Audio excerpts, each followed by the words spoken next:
First open the website perplexity.ai.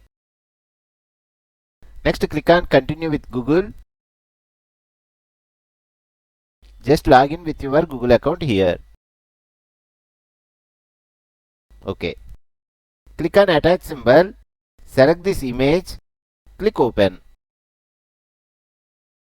Now go to Notepad. Select this prompt.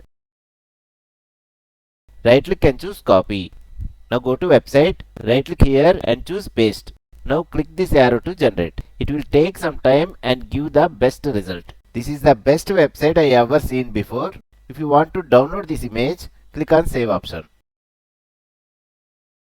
Let's see the final result.